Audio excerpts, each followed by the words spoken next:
Asun i Carmen són dues víctimes del conflicte basc. Fins fa poc estaven separades per un abisme personal i ideològic. ETA va assassinar el marit de Carmen, que era regidor del Partit Popular. Asun va perdre un germà, assassinat pels GAL. Totes dues han compartit el seu dolor trobant-se en secret durant anys amb un grup de víctimes de diferents bàndols del conflicte. Ara són amigues.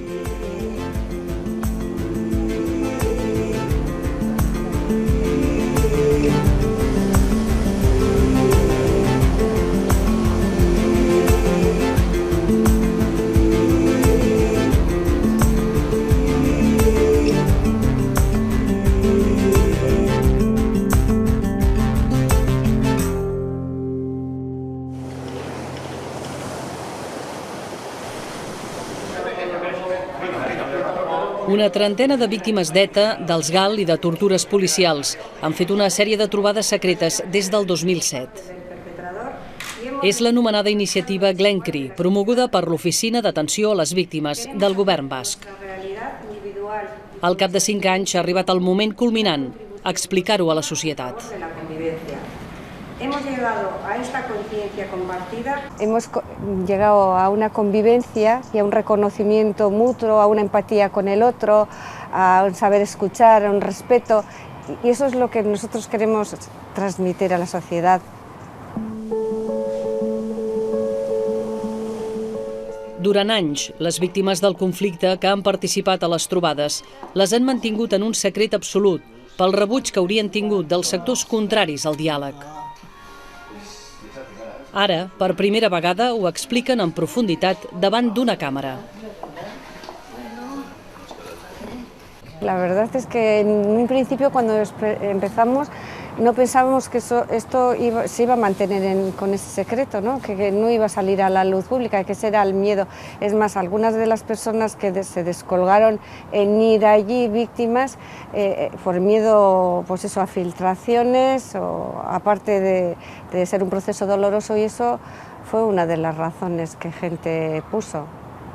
Y para sentirnos allí tranquilas hablando también era necesario el decirnos, pero que esto sí queda aquí. Sí, eso es. Y eso lo teníamos todos tan asumido y notabas que estabas en el que el grupo pedíamos todos. Entonces, bueno, yo creo que ahí también cada uno pudimos dar algo más pensando, esto es para aquí. El metge i psicòleg Carlos Martín Beristain, amb experiència en processos similars, ha estat un dels coordinadors de la iniciativa. Creo que también hay mucho valor, ¿no? Creo que es muy importante señalar eso porque hay muchas situaciones de conflicto, de violencia, de polarización social en la que es difícil salir hacia afuera, ¿no? Porque uno va a salir y siempre lo van a criticar, le van a decir, no, pero esto es manipulación, pero esto es utilización política, pero fíjate los tuyos a ver qué te van a decir, fíjate los otros cómo van a reaccionar, ¿no? Siempre hay mucho miedo frente a eso.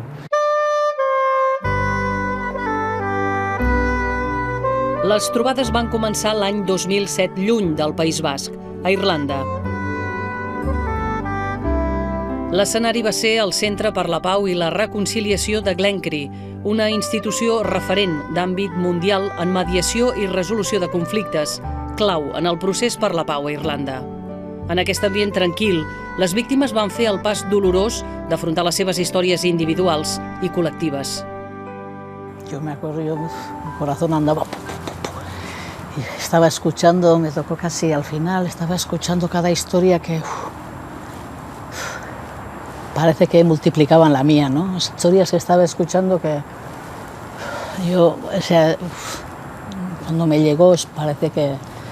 Y luego empiezas a soltar y cuesta mucho, sí, cuesta mucho porque es como... recibes como si fueran golpes, parece que son cosas igual, intuiciones personales de que tiene que haber allí gente, de que no te va a aceptar y de que con este choca, o sea, para mí sí fue duro, fue muy duro.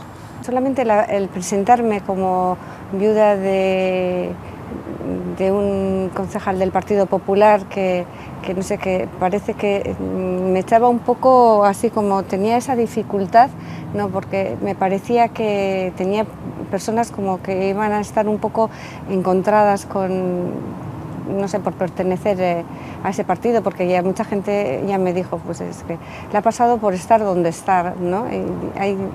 Me costaba un poco el empezar a soltar mi historia, me costó mucho. Carmen és la viuda de Jesús Mari Pedrosa, regidor del Partit Popular de Durango.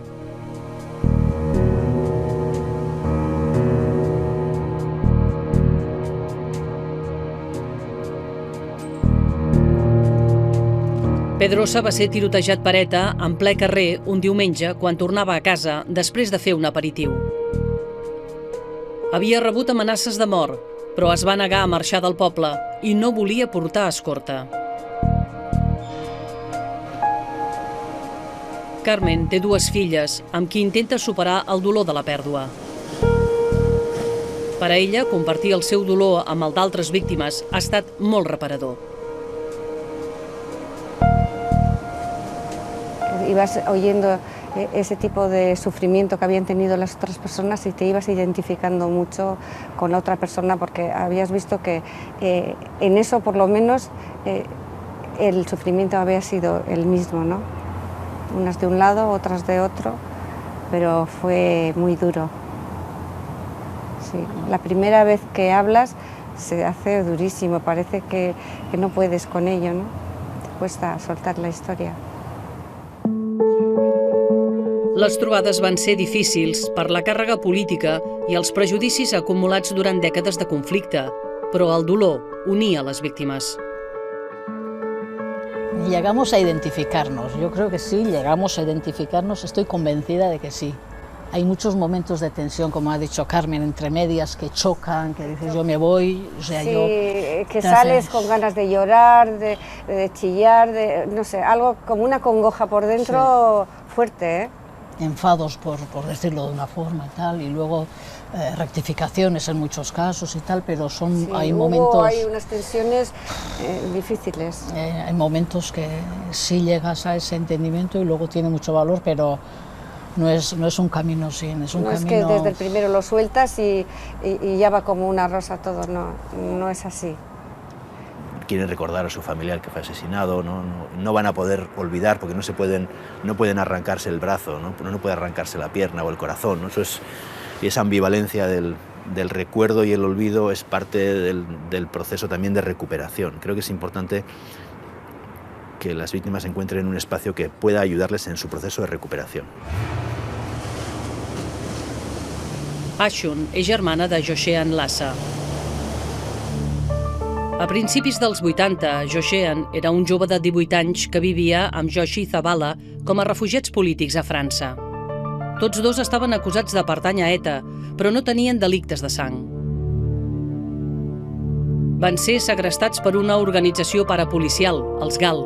Durant dies els van torturar en un cèntric i luxós palau de Sant Sebastià.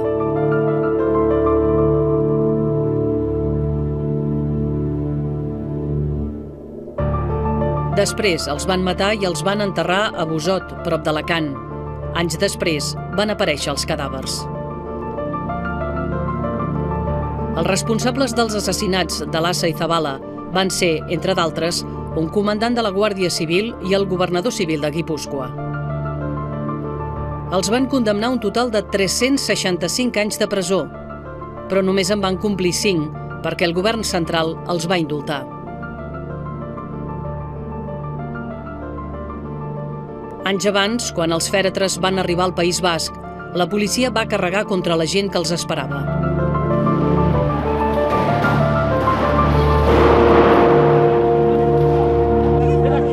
El mateix va passar a Tolosa, al funeral de Lassa, amb càrregues contra familiars i amics.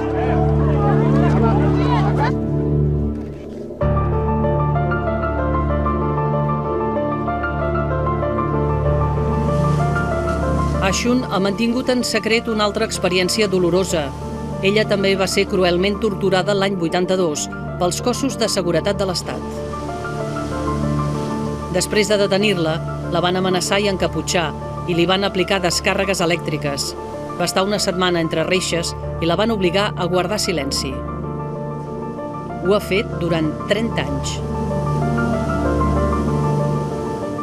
Yo lo llevaba dentro, lo llevaba escondido, lo llevaba guardado, pues al principio por miedo, luego por todo, porque, bueno, pues porque sí, porque son cosas muy fuertes también y no sabes dónde compartir. Ashun recentment s'ha atrevit a explicar-ho tot en una carta als diaris. Otra vulneración muy fuerte que además yo creo que eso sigue sin reconocerse. Las víctimas de torturas realmente todavía hoy en día se dice, va a algún caso aislado, y cuando sabemos los que hemos vivido que estamos aquí, pues un poco por suerte, en el ENCRI entra todo, es un intento de reconciliarnos con todo, pero yo creo que la tortura aquí todavía tiene mucho camino por hacer. Durant molts anys, Ashun i Carmen, com moltes altres víctimes, no s'han identificat amb el dolor de l'altre bàndol. El conflicte basc ha polaritzat la societat i moltes víctimes s'han sentit manipulades i utilitzades. Se ha seguido actuando en el conflicto por encima de las víctimas. Eso por supuesto. Yo creo que de todas las víctimas y de todos los lados. O sea... Sí, porque yo creo que lo que ha habido es manipulación en cierto sentido de una parte y de otra, que cuando les ha convenido nos han puesto en un sitio y si no, no nos han tenido en cuenta. El metge i psicòleg Carlos Martín Beristain, coordinador d'aquestes trobades de víctimes, també ha treballat en altres conflictes d'arreu del món. Las víctimas generalmente, en muchos de los países, el tema, vamos a decir, de las víctimas ha quedado para el después, ¿no? Bueno, esto ya veremos después, ¿no? Y en muchas de esas situaciones este después se ha convertido en una cosa que nunca llega. Quan acaben els conflictes i les armes callen, de vegades s'assigna la pau, però això no és suficient. A veces se reconcilian los políticos o incluso se reconcilian los militares, que son procesos importantes para hacer posible otra cosa que yo creo es más profunda y más importante, que es un sentido de, nosotros le llamamos más la reconstrucción del tejido social, ¿no? Es decir, cómo se reconstruye esa convivencia. Segons els especialistes, perquè una societat es reconciliï, cal abans un procés de veritat, de justícia i de reparació moral a les víctimes. Són vitals les comissions de la veritat. Se n'han creat desenes arreu del món, a països com Bòsnia, Argentina o Sud-àfrica. Aquestes comissions treuen a la llum pública les atrocitats comeses durant el conflicte i creen una memòria compartida de tot el que va passar.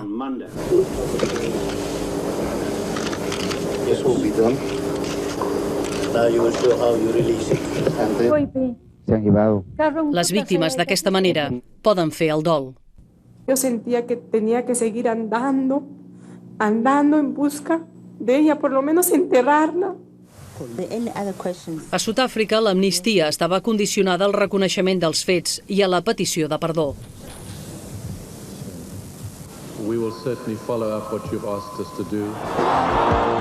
Això va ser fonamental per a la reconciliació entre blancs i negres.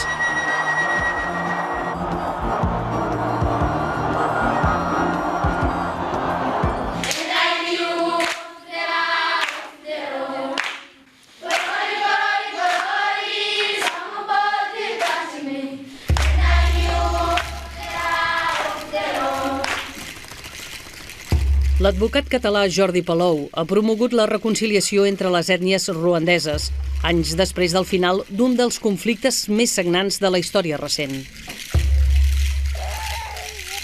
Des del 2004 ha organitzat diversos diàlegs entre víctimes, expresidents i militars. Jo crec que en aquest cas l'experiència sí que és universal. Podem canviar els noms, podem canviar, en alguns casos estem pensant en ètnies, en d'altres en religions. Quan es troben les persones i es troben sense màscares, es produeix un efecte transformador molt important, en el sentit que es reconeixen com a éssers humans. Els diversos diàlegs entre ètnies es van fer a Mallorca i Catalunya. El resultat va ser emocionant i reparador. Dues dones, Hutu i Tutsi, que van acabar dient no podem parlar del contingut del diàleg fins que no haguem parlat de les nostres experiències. I cadascuna va anar parlant de les seves experiències, del que havia perdut, dels familiars que havia perdut, en quines circumstàncies, i finalment van acabar abraçant-se dient hem plorat juntes.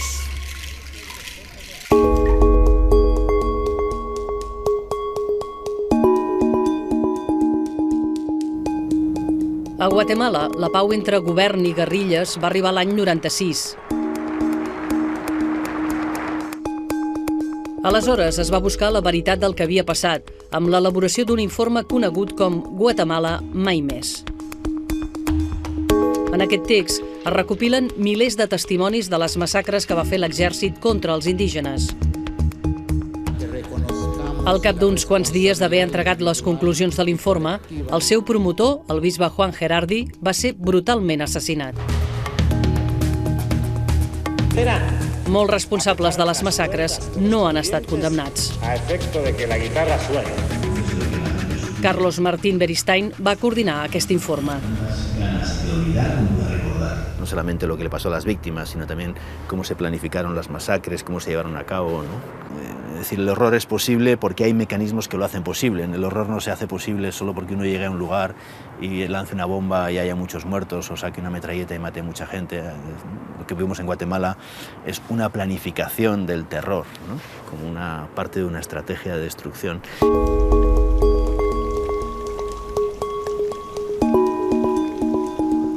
Ramon Nuila va viure en la seva pell el conflicte de Guatemala.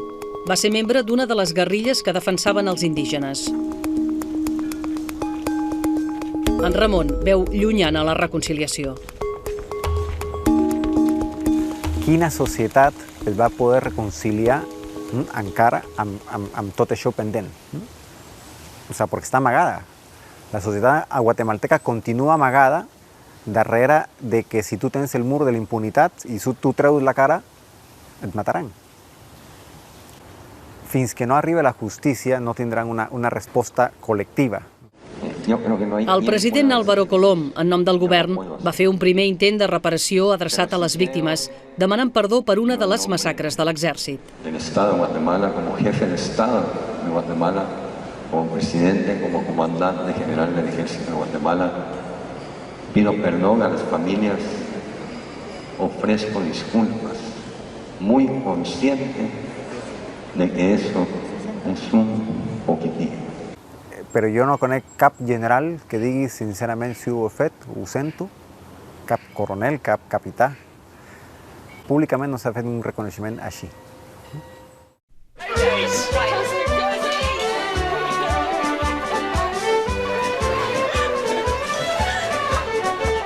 Després de dècades de conflicte a Irlanda del Nord, catòlics i protestants conviuen pacíficament.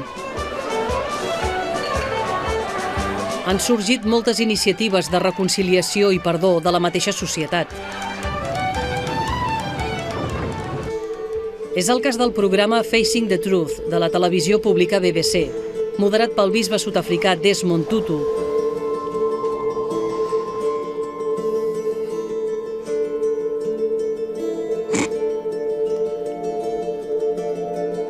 No hi havia cap diferència amb cap altra operació. Era simplement abatre l'objectiu, sortir corrents i tornar sa i estalvi a la base. No era res personal. Ell demana perdó. La família li concedeix. Reso per tu, de veritat que ho faig. I et perdono. Oh my God, let me go.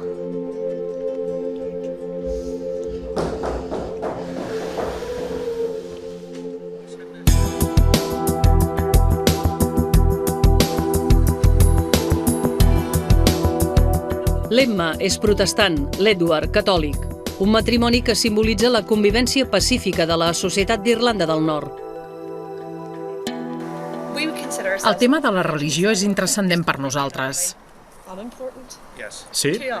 Absolutament. I crec que també ho és per les nostres famílies i els nostres amics. L'Emma treballa en una escola integrada, escoles creades l'any 81 en ple conflicte, per integrar joves catòlics i protestants en una mateixa classe. El que ha funcionat aquí pot funcionar també al País Basc, a Sri Lanka o a Bòsnia. Són situacions diferents, però el missatge de respecte i comunicació funciona.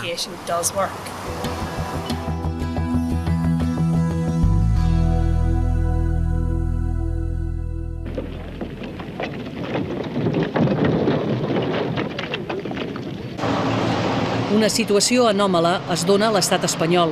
Han passat dècades des de la guerra i encara falta fer un autèntic procés de veritat i reconciliació. Ara que ja han passat 35 anys de les primeres eleccions després de la mort de Franco, si seria el moment, tenint en compte que la justícia formal no és possible, obrir o plantejar-nos alguna cosa semblant a una comissió de la veritat. Si més no, que es pugui parlar de què va passar durant la Guerra Civil i què va passar durant la repressió franquista o la dictadura franquista, ¿no? En esto creo que el Estado español tiene que aprender de América Latina, ¿no? O sea, a veces hemos ido mucho con la idea de que nosotros vamos a contarles cómo son las cosas allá.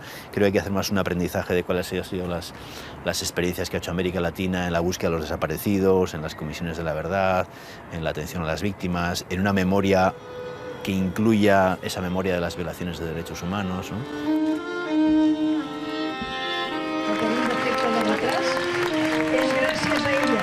La transición no se hizo sobre la base de una cultura de derechos humanos, ¿no? Creo que se hizo la base sobre del respeto mutuo y del consenso político, pero no sobre el valor de los derechos humanos.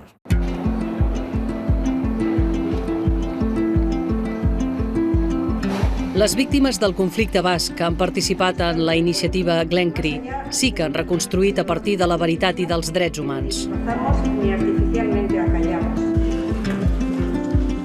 Una empenta definitiva per a la pau va arribar amb la Conferència Internacional per la Pau a Euskadi, amb la participació de mediadors i líders internacionals.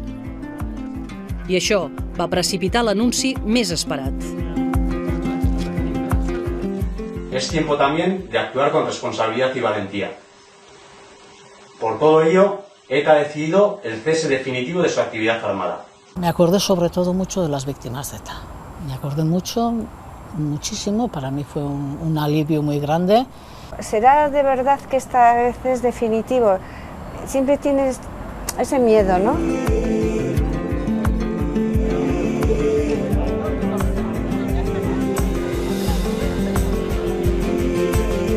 Sí, se notaba algo distinto, sí. Lo necesitábamos igual. Sí, y todo el mundo estaba con esa necesidad de... Parece que respiras un poco mejor, ¿verdad? Les trobades de víctimes dels diferents bàndols de la iniciativa Glencree són una experiència dolorosa però necessària per a la reconciliació. Es una de las cosas más importantes que he hecho yo en la vida. A mí me ha dado serenidad, pero no sé si es porque he podido compartir sobre todo con víctimas de ETA y acercarme y saber lo que sienten de verdad, el dolor que nos hemos hecho, el daño que nos hemos causado, el vivir eso, pero el saber que a la vez como que se puede reparar en parte. Yo me siento como un poco reparada de todo lo que yo he sufrido. Esa es una de las cosas que también pedíamos en el manifiesto, una reparación. Reconocimiento. Y reconocimiento. El reconocimiento es muy importante, el reconocimiento es necesario para seguir. Ashun i Carmen gaudeixen de la pau a Euskadi i saben que el camí cap a la reconciliació de la societat estarà ple d'obstacles.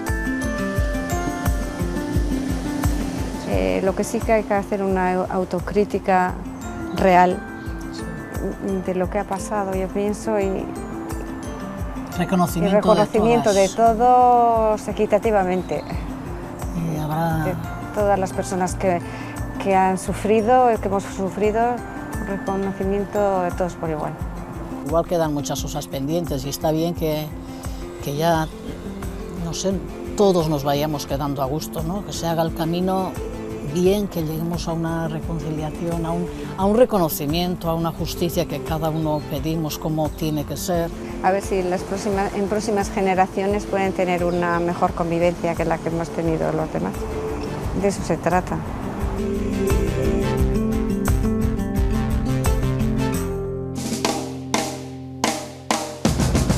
Un grup de víctimes d'ETA i els GAL han mantingut trobades secretes on han pogut compartir el seu dolor superant les barreres personals. Després d'un conflicte armat, la veritat és el pas previ a la reconciliació social, un procés que s'ha seguit en molts països gràcies a les comissions de la veritat.